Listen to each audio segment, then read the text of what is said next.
Guru kami Syekh Shalih Al Fauzan hafizahullah taala, ulama besar di Saudi Arabia yang masih hidup sampai sekarang hafizahullah. Beliau pernah ditanya dengan pertanyaan yang hampir sama.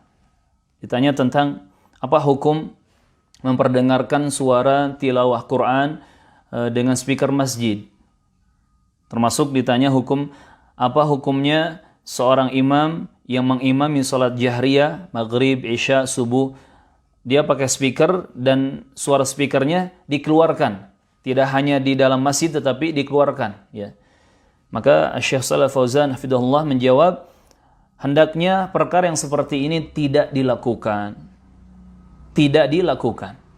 Kenapa? Karena bukan pada tempatnya. Bukan pada tempatnya. Memang baik bacaan Quran itu. Memang baik bacaan salat itu. Tetapi kalau bukan pada tempatnya, bisa mengganggu orang lain. Sampai Syekh mengingatkan atau menyebutkan, mungkin di sana ada orang yang sedang sakit, yang perlu istirahat, tetapi terganggu dengan suara tersebut. Mungkin di sana ada anak kecil yang kemudian menangis karena terganggu dengan suara tersebut. Mungkin di sana ada orang-orang yang macam-macam, yang seharusnya mereka kita jaga, kita lindungi, malah mereka terganggu dengan suara tersebut. Barakallahu fikum.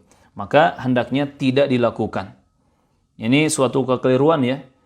Disetel, murotal, di speaker, ya. Apalagi dari isya sampai subuh misalkan. Atau yang mengiringi waktu-waktu salat, yang mengiringi waktu salat Jumat dan seterusnya. Ini perkara-perkara yang hendaknya tidak dilakukan karena tidak ada bimbingannya langsung dari Rasulullah dan para sahabatnya radhiyallahu taala anhum. Memang baik bacaan Quran itu, tetapi hendaknya tidak mengganggu orang lain. Karena kaidahnya, Masya Allah, andai di samping kita ada orang sholat dan kita sedang baca Quran, ini bacaan Quran kita ini tidak boleh mengganggu orang yang sholat. Orang yang sholat saja tidak boleh terganggu oleh bacaan Quran kita. Apalagi orang yang sedang sakit, orang yang butuh istirahat, orang yang sedang macam-macam, ya, alasan mereka atau udzur mereka. Maka jangan dilakukan. Bagaimana Ustaz menghadapi fenomena seperti ini, kejadian seperti ini terjadi di lingkungan kita? Pertama, sabar. Sabar menghadapinya, tidak perlu pakai amarah, tidak perlu pakai emosi.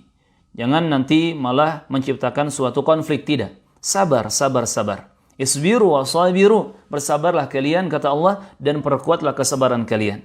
Yang kedua, doakan agar mereka dapat hidayah, agar mereka tahu mana kebaikan yang harus dilakukan pada tempatnya. Karena fi kulli maqal maqam, li kulli maqal maqam. Untuk setiap ucapan itu ada tempatnya. Untuk setiap kalimat yang baik itu ada tempatnya, tidak asal ditempatkan, tetapi harus pada tempat yang benar. Doakan agar mereka dapat hidayah, ya, bimbingan dari Allah Azza wa Jalla, sehingga memahami mana yang benar, mana yang pas, mana yang baik. Kemudian yang ketiga, lakukan langkah real untuk kita menyampaikan nasihat dan pengingat jika memang kita mampu.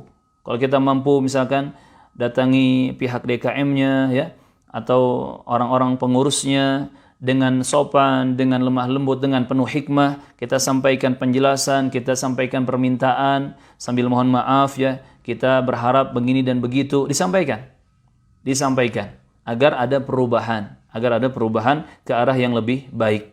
Barakallahu fiikum. Kalian yang pengen datang ke rumah makan Uki Kautsar, rumah makan gratis, bisa langsung datang aja, nggak ada syarat. Kalian datang tinggal makan, buka dari jam 10 sampai jam 2, terus jam 4, nanti sampai jam 6 insya Allah buka tiap hari kecuali Ahad. Buat kalian juga yang ingin donasi, nanti juga bisa cek sosial media kita di rumah makan gratis Uki Kautsar. Kalian bisa donasi apa aja, nggak harus berupa uang, bisa berupa bahan baku, makanan apa aja. Insya Allah kalau lewat sini juga buat yang pada safar juga bisa mampir ke sini. Nanti alamat di sini, ya, di bawah sini. Kalian bisa cek, follow juga Instagramnya. Jangan lupa donasi dan doakan supaya kita bisa istiqomah terus, insya Allah.